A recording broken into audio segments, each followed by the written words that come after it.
Kita ke informasi pertama, terekam kamera pengawas saat tengah beraksi di sebuah indekos. Dua remaja pelaku curanmor babak belur dihakimi warga di kawasan Kemayoran, Jakarta. Evakuasi kedua pelaku oleh polisi dramatis, lantaran banyaknya warga yang ingin terus menghajarnya.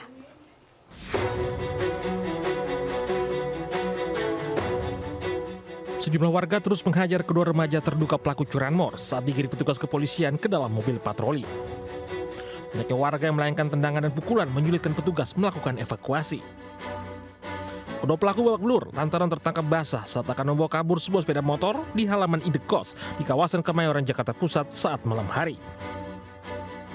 Anak pemilik kos memergoki salah satu pelaku saat mencoba menjual stang sepeda motor lewat kamera CCTV. Pemilik kos dan putranya kemudian keluar dan langsung mengejar pelaku hingga tertangkap warga. Itu pelakunya udah mondar-mandir gitu, mantau rumah. Terus pas nggak lama itu dia berusaha buka pagar, lalu berusaha untuk mensabotase motor yang di sebelah sini tadi. Kini pelaku dijerat pasal pencurian dengan ancaman 5 tahun pidana penjara. Polisi juga mengembangkan kasus untuk mengungkap aksi kejahatan para pelaku yang diduga telah banyak beraksi. Dari Jakarta, Rani Sanjaya melaporkan. Seorang pria maling motor babak belur usai dihajar warga di Margonda, Depok, Jawa Barat. Pelaku kepergok pemilik saat hendak mencuri motor di salah satu toko penjual pakaian muslim.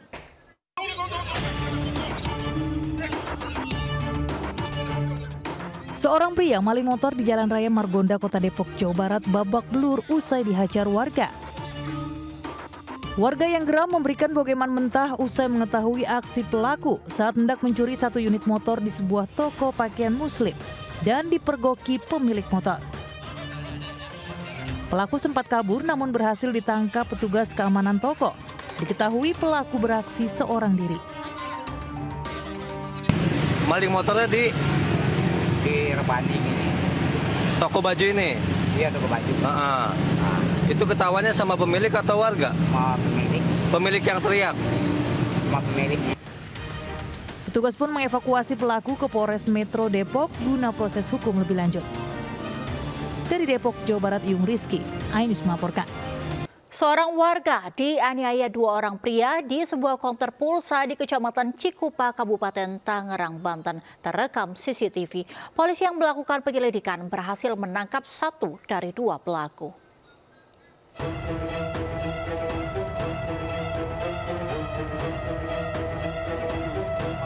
Inilah rekaman CCTV saat dua orang pria mendatangi korban yang sedang berada di sebuah konter pulsa di Kecamatan Cikupa, Kabupaten Tangerang, Banten, Senin 22 Januari lalu. Satu dari pelaku mengambil kursi dan menghantamkan ke tubuh korban bertubi-tubi hingga korban yang sedang duduk tersungkur ke lantai. Meski tersungkur dan terus dihantam kursi, namun korban akhirnya berhasil menyelamatkan diri dengan cara berlari menjauhi dari lokasi kejadian. Pelaku yang belum puas kemudian merusak sepeda motor korban di depan konter pulsa dengan menggunakan kursi yang sebelumnya digunakan untuk menganiaya korban. Setelah mendapat laporan korban, unit Reskrim Polsek Cikupa yang melakukan penyelidikan akhirnya berhasil menangkap YH, satu dari dua pelaku penganiayaan. Kejadian di toko handphone di Desa Sukadame. Sambil menunggu servis selesai, korban tiba-tiba orang tua si korban ini langsung menghantam pakai kursi kayu. Kemudian si J yang berinisial J, pelaku kedua, yaitu mendorong, kemudian memukul dan menendang korban. Motifnya mereka merasa tidak dihargai dan kesal untuk komunikasi dengan pelaku agak susah. Polisi juga menyita sejumlah barang bukti berupa kursi yang digunakan pelaku untuk menganiaya korban, pakaian, sepatu, helm, dan sepeda motor yang digunakan saat menganiaya korban. Dari Kabupaten Tangerang, Banten, Aimar Randi, iNews melaporkan. 5 pelaku pencurian bak truk atau yang dikenal sebagai bajing loncat diamankan polisi Cakung, Jakarta Timur. Sebelumnya, aksi para bajing loncat merampok sebuah truk viral di media sosial.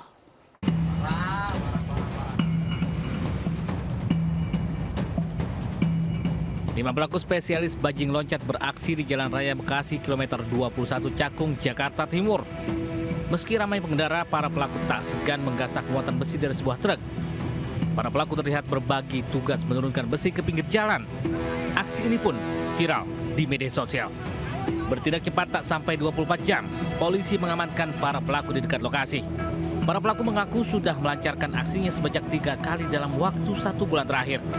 Mereka memanfaatkan truk yang berjalan lambat saat terjadinya kepadatan arus lalu lintas.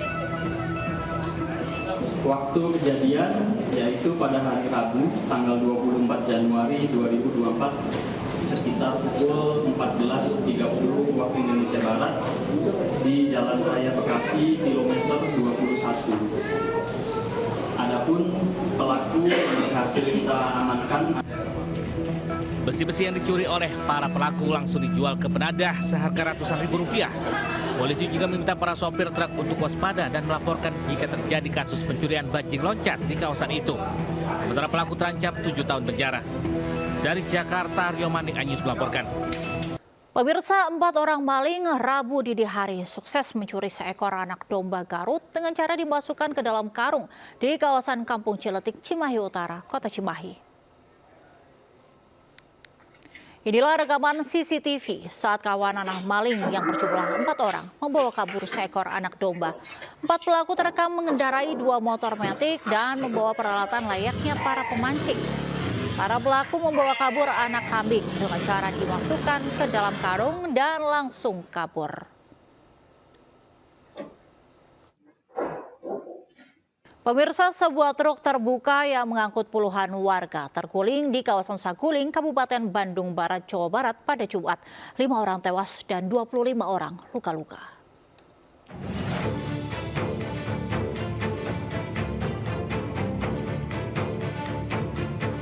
Truk bak terbuka yang tengah mengangkut puluhan orang terguling di kawasan Waduk Saguling, Bandung Barat, Jawa Barat. Polisi yang datang ke lokasi langsung melakukan olah tempat kejadian perkara. Sebelumnya, truk yang membawa rombongan peziarah pulang setelah mengikuti haul di Cianjur ke Cipongkor, Kabupaten Bandung. Di dekat Waduk Saguling, truk yang melewati jalan turunan tiba-tiba oleng dan terguling hingga 2 kali. Akibat kejadian, 5 orang meninggal dunia. Sementara 20 orang lainnya mengalami luka-luka dan dibawa ke sejumlah rumah sakit, salah satunya Rumah Sakit Cahya Kawaluyan, Kota Baru Parahyangan. Para korban mengalami luka dan patah tulang di sejumlah bagian tubuh, terhimpit badan kendaraan. Kayaknya oleng kayaknya mah oleng. Dari atas sana? Iya, dari atas sana udah oleng berapa meter. Nggak tahu sih, nggak tahu oleng. Kenapa sih kurang tidur? Apa nggak ada rem? Kemungkinan nggak ada rem lah.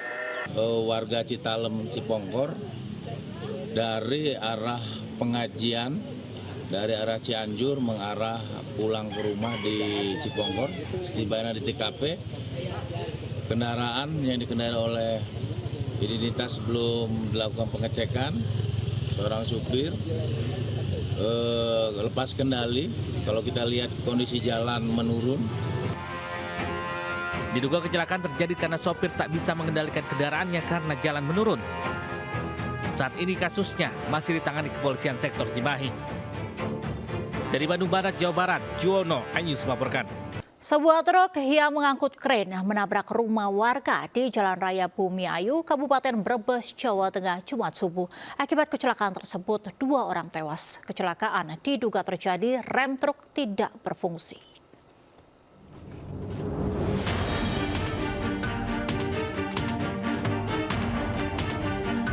Video amatir warga merekam saat sejumlah warga mengevakuasi 2 korban tewas usai sebuah truk nabrak 2 rumah warga di Jalan Raya Bumi Ayu, Desa Dukuh Turi, Kecamatan Bumi Ayu, Kabupaten Brebes, Jawa Tengah.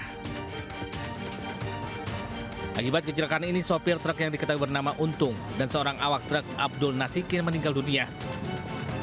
Keduanya merupakan warga Kabupaten Tegal, Jawa Tengah. Menurut warga, kecelakaan diduga akibat truk mengalami remblong saat melaju dari arah utara ke selatan di kondisi jalan menurun dan menikung.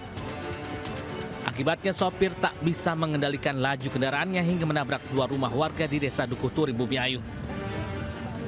Saya refleks dengar ada suara keras sampai sana. Ya sampai Pak. Wah gitu.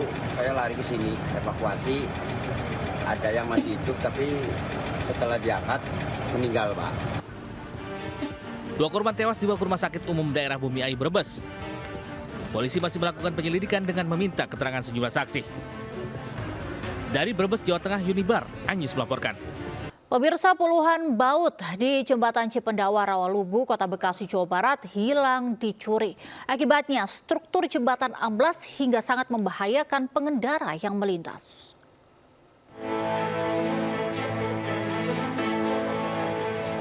Beginilah kondisi di bawah jembatan Jalan Baru Cipendawa, Kelurahan Bojong Menteng, Kota Bekasi, Jawa Barat. Sejumlah baut penyambung tiang penyanggah jembatan hilang, dicuri. Baut yang terpasang hanya terlihat di bagian tengah dan ujung jembatan.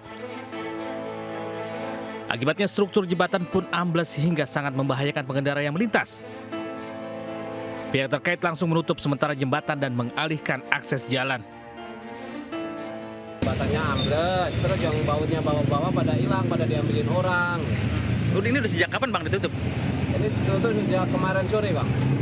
Soalnya kemarin sore aturan mau diaspal, soalnya ambles, terus ada yang ngontrol ke bawah, itu bautnya pada hilang. Jadi ini dari total 5 nih balok stipler, namanya ini balok pengaku itu tinggal 1 yang masih ada pengakunya gitu.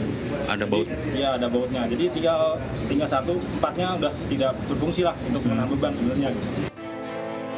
Usai perbaikan rampung, pihak pemerintah Kota Bekasi juga akan melaporkan kasus pencurian tersebut ke pihak polisian.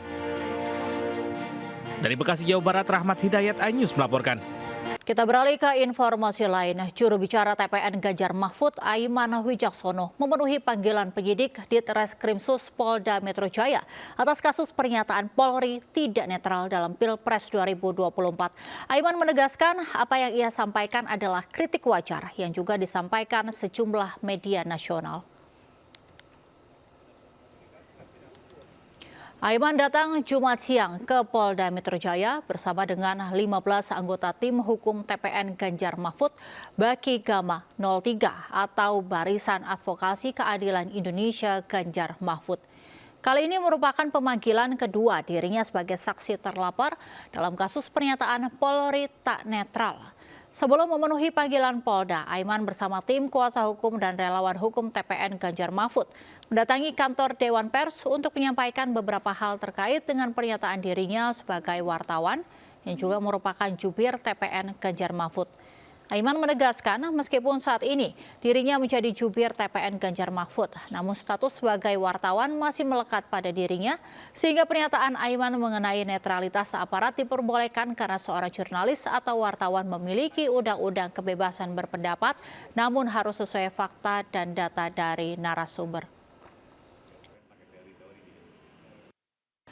Pemirsa, program Bazar Murah dan pemeriksaan kesehatan gratis Partai Perindo rutin digelar di berbagai daerah untuk membantu masyarakat mendapatkan akses kesehatan dan sembako murah.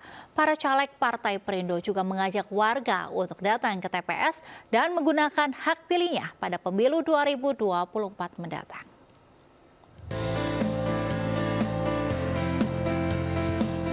Warga di Jalan Tanjung Anom, Kecamatan Genteng, Surabaya, antusias mengikuti senam sehat bersama caleg DPR RI Dapil Jawa Timur 1 dari Partai Perindo. Tidak hanya senam sehat, warga yang hadir juga diperiksa kesehatannya secara gratis serta dapat membeli minyak goreng murah yang dijual hanya Rp5.000 per liter. Dengan kegiatan ini, Anang Iskandar juga mensosialisasikan tata cara pencoblosan surat suara dan mengajak masyarakat menggunakan hak pilihnya dengan datang ke TPS pada 14 Februari 2024.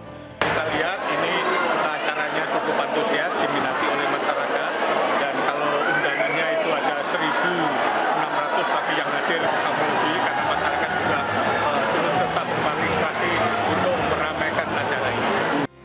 Hujan deras mengiringi langkah Anang Iskandar yang merupakan mantan Kabareskrim Polri ini untuk melayani masyarakat Gang 2 di Sukomanunggal, Kota Surabaya.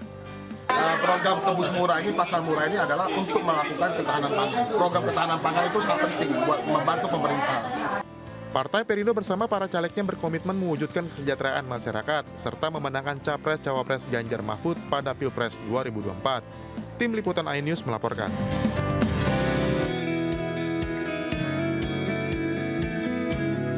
Ratusan warga di RW 08 Kampung Pulo, Pancoran Mas, Kota Depok, sangat antusias mengikuti pemeriksaan mata gratis dan bazar kacamata murah yang digelar caleg DPRD Kota Depok Dapil 1 Partai Perindo, Rere Tati Sri Hardina.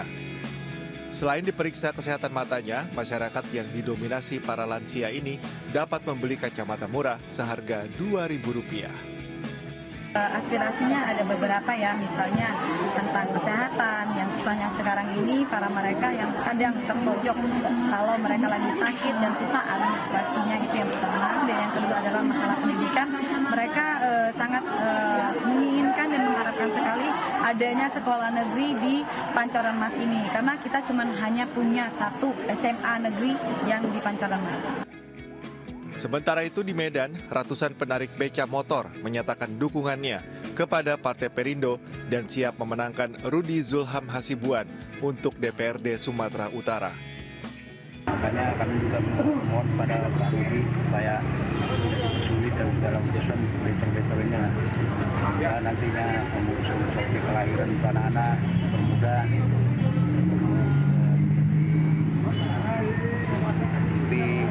nantinya untuk parameter ini supaya mungkin bagaimana mendapatkan cicilan untuk betornya, mungkin kerusakannya dan sebagainya. Itu akan kita godok nanti saat kita duduk nanti di DPRD.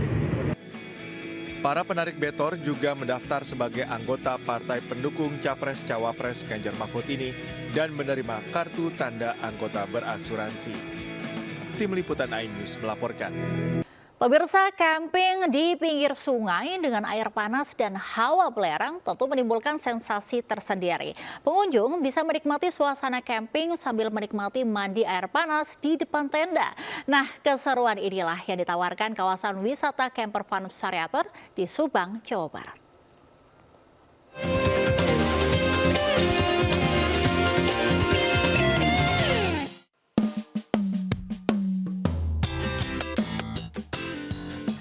Bila Anda dan keluarga hobi berkemah, Camper Fun Sariater di Kabupaten Subang, Jawa Barat wajib masuk dalam daftar untuk dikunjungi.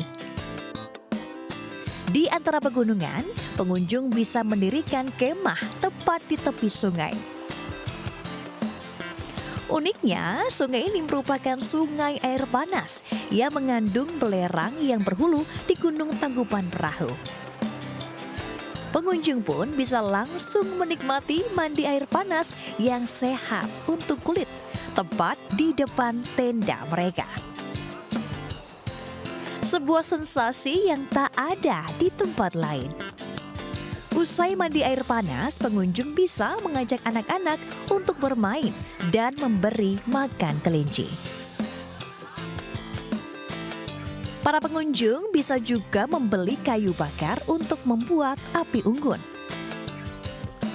Pengunjung pun bisa menikmati suasana malam di kaki Gunung Tangkuban Perahu yang memiliki cuaca cukup dingin. Oh, tempatnya enak sini mah, pinggir kali. Kelebihannya apa lagi sih? Ya, kelebihannya sih fasilitasnya bagus fasilitasnya. Komplit dah.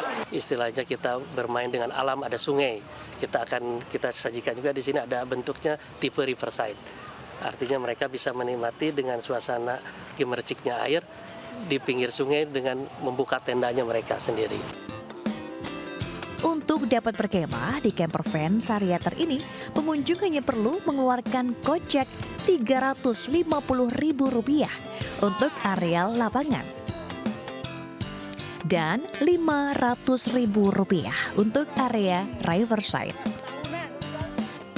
Harga tersebut sudah termasuk fasilitas berendam air panas di kolong mata air secara gratis. Dari Subang, Jawa Barat, Yudi Heriawan Juanda, iNews melaporkan. Pemirsa, maskapai Juneo Airlines telah membuka penerbangan langsung dari Shanghai menuju Denpasar yang akan menjadi angin segar bagi industri pariwisata dalam negeri.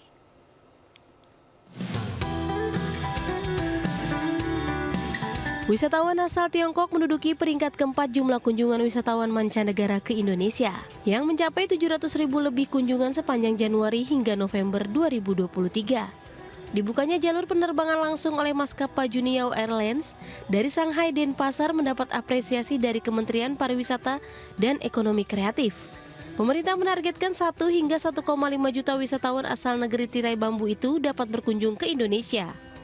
Dan ini adalah salah satu premium airline sebetulnya di Tiongkok karena mereka itu full service. Jadi mereka ada bisnis, jadi mereka bisa cater semua kalangan, tidak cuma yang reguler ya.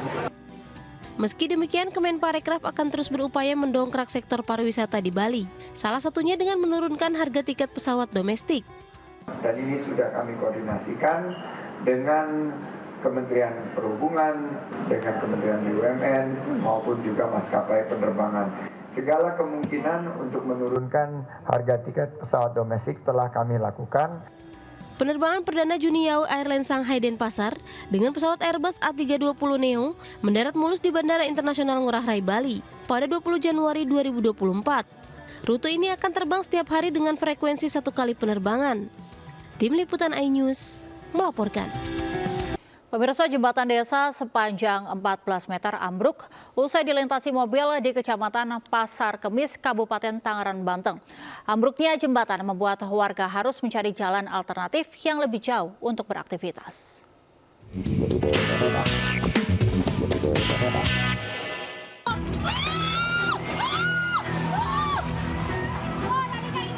Inilah detik-detik saat jembatan penyeberangan di Desa Pengadegan, Kecamatan Pasar Kemis, Kabupaten Tangerang, Banten ambruk Kamis lalu. Jembatan sepanjang 14 meter dengan lebar 2,5 meter ini ambruk setelah dilintasi 3 mobil warga yang akan keluar desa untuk beraktivitas. Beruntung ketiga mobil tak ikut terjatuh ke Kali Kukun. Kondisi jembatan yang menjadi akses utama warga Desa Pengadegan untuk beraktivitas memang sudah dalam kondisi lapuk termakan usia. Meski sempat diperbaiki secara swadaya, namun karena keterbatasan biaya membuat perbaikan jembatan tidak maksimal dan kembali rusak. Berarti ambruknya setelah mobil lewat, Pak? Setelah mobil lewat. Pak, jembatan ini emang udah berapa lama berdiri di sini, Pak? Ya, sebelum saya lahir mungkin udah berdiri jembatan ini. Terus udah rapuh, sempat digotong royong swadaya dari masyarakat. Warga berharap jembatan Desa Pengadegan ini bisa diperbaiki pemerintah setempat hingga aktivitas warga sehari-hari kembali normal. Dari Kabupaten Tangerang, Banten, Aimarani, iNews melaporkan. Pemirsa, seekor buaya berukuran cukup besar muncul di sungai dan menggegerkan warga Sleman, Yogyakarta.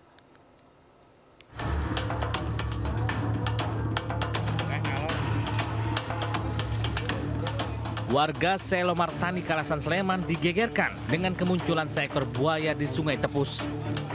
Saat ditemukan, buaya jantan 2 meter itu tengah berenang di sungai. Petugas Damkar Sleman bersama personil TNI Polri dan warga kemudian berusaha mengevakuasinya. Setelah berjibaku selama 35 menit, buaya berjenis muara itu akhirnya berhasil dievakuasi. Ada kemungkinan itu adalah satwa piaraan orang ataupun orang sengaja melepas karena sudah bosan, Pak. Jadi teman-teman dari Damkar yang lebih paham, lebih banyak laporan tentunya tentang hal itu termasuk evakuasi satwa yang lain. Kami juga baru sekali ini dalam keadaan di lingkungan di Kelurahan Selomartani bahwa ada buaya di wilayah kami atau di Sungai Tepus di Padukuhan Jedak, Kelurahan Selomartani. Saat ini buaya muara tersebut diselamatkan ke kantor Balai Konservasi Sumber Daya Alam DIY untuk direhabilitasi. Dari Sleman, Yogyakarta, Heru Trijoko, iNews melaporkan. Tengah goes santai pagi hari, seorang wanita pesepeda menjadi korban penjamretan oleh pelaku bersepeda motor di Jalan Latu Harhari, Menteng, Jakarta Pusat. Detik-detik barang berharga korban dijamret pelaku hingga korban jatuh tersungkur terekam jelas kamera pengawas CCTV.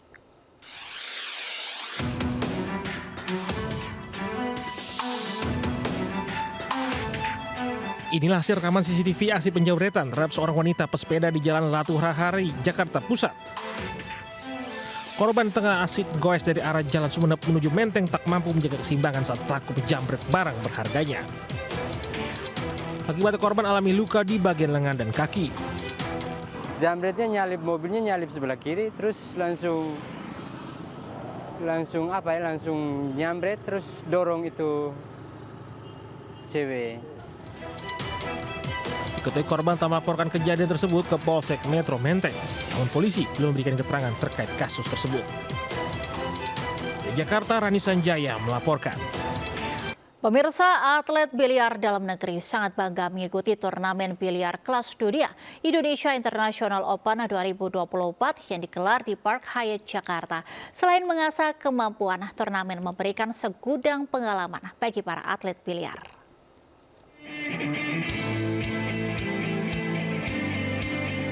Atlet biliar tanah air sangat antusias mengikuti turnamen biliar kelas dunia yang digelar PB POPSI Indonesia International Open 2024. Event-event kelas dunia ini sangat dibutuhkan para atlet biliar dalam negeri agar mereka mampu menimba ilmu dan pengalaman bertanding. Dengan adanya event seperti ini kita bisa melihat kemampuan atlet-atlet Indonesia bersaing dengan atlet-atlet internasional dan juga bagus buat atlet-atlet Indonesia buat kedepannya bisa go internasional. Para atlet biliar ini juga mengucapkan terima kasih kepada Ketua Umum PB POPSI Haritanu Sudibyo yang telah memberikan gerakan luar biasa demi kemajuan olahraga biliar di tanah air. Ini event yang luar biasa. Terima kasih untuk Pak Haritano artinya dan jajarannya yang selalu membuat gebrakan yang luar biasa. Kan gebrakan pertama itu dibuat adanya full circuit.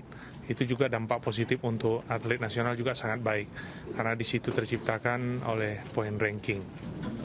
Harapannya kalau bisa ya memang seperti PB POPSI ya mengirimkan atlet-atlet Indonesia ke luar lah. Harus lebih sering aja, jangan dibiarin di pertandingan lokal lah ya. Turnamen Indonesia International Open 2024 diikuti oleh 128 atlet senior dan 16 atlet junior yang berasal dari 20 negara di seluruh dunia. Turnamen ini menghadirkan dua kategori, yakni 10 ball untuk atlet senior dan 9 ball untuk junior U17. Dari Jakarta, Widya Bayujati, iNews melaporkan. Pemirsa, Capres nomor urut 3 Ganjar Pranowo tiba di Nusa Tenggara Timur dalam rangkaian kampanye akbar pada Pilpres 2024. Begitu tiba, Ganjar terlebih dahulu menemui Uskup Ruteng di Kabupaten Manggarai.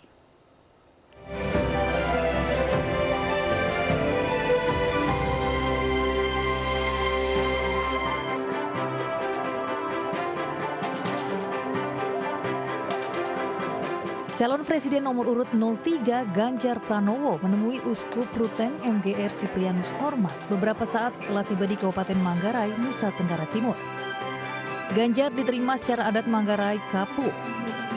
Setelah adat Kapu, Ganjar dipakaikan selendang dan topi songke Manggarai.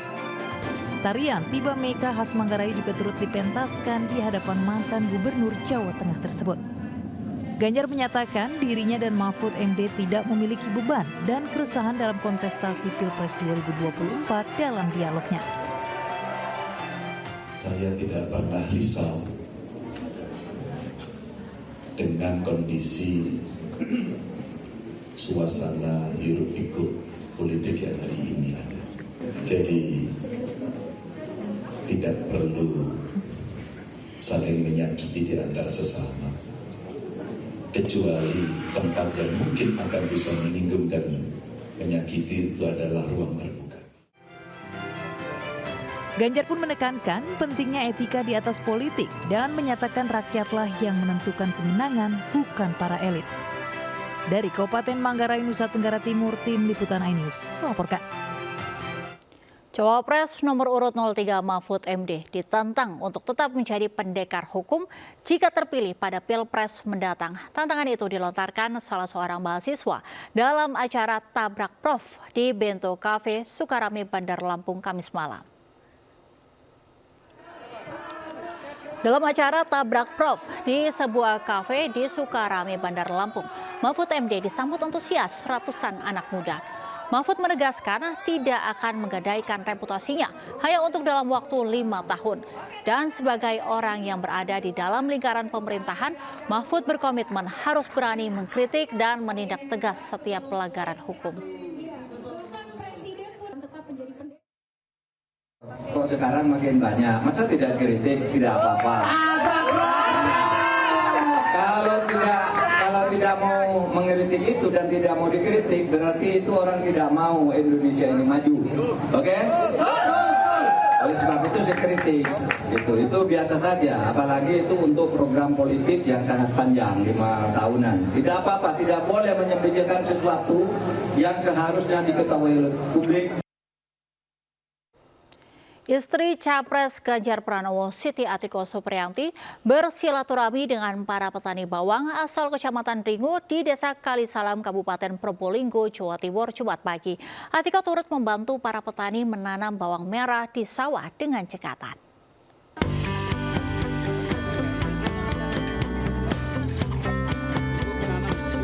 Istri Capres nomor urut 03 Ganjar Pranowo, Siti Atiko, menyambangi Dusun Wonosalam, Kabupaten Probolinggo, Jawa Timur. Siti Atiko Supriyanti ikut turun langsung ke sawah dengan cekatan. Satu persatu bibit bawang merah hasil penyemayan ditanam Atiko ke dalam tanah.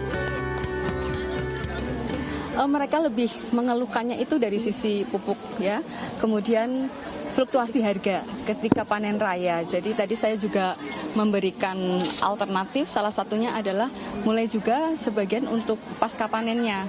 Misalnya dibikin bawang goreng khususnya ketika panen raya. Atiko juga menegaskan Ganjar Mahfud terus menggaungkan program KTP Sakti yang akan memadukan data penduduk hingga program kerakyatan seperti bansos, jaminan kesehatan hingga penyaluran pupuk merata dan tepat sasaran. Dari Probolinggo, Jawa Timur, Gisela Nurrahma, Yudi Permana, Ainus melaporkan. Pemirsa, calon presiden nomor urut 1 Anies Rashid Baswedan disambut masa pendukungnya di kota Ternate, Maluku Utara. Sementara Cawapres Caimin menggelar kampanye di hadapan ribuan massa di Bali. Ratusan massa pendukung calon presiden nomor urut 1 Anies Rashid Baswedan memadati Taman Nukila, kota Ternate, Maluku Utara. Di hadapan massa pendukungnya dari berbagai daerah, Anies berkali-kali gaungkan perubahan untuk Indonesia lebih baik. Anies berjanji jika diberi kesempatan memimpin akan memberikan kesejahteraan. Anies juga yakin Provinsi Maluku Utara, amin, akan menang. Cawapres nomor urut 01 Muhaimin Iskandar disambut ribuan massa pendukungnya di kawasan Sunset Road, Kuta Badung, Bali. Saat berorasi, selain menjanjikan peningkatan kesejahteraan, Caimin terang-terangan menyindir pernyataan Presiden Joko Widodo yang menyatakan Presiden boleh berpihak dan berkampanye dalam kontestasi pemilu. Caimin menganggap desakan agar Presiden tetap bersikap netral merupakan bagian dari suara perubahan yang nyata dan berharap diwujudkan.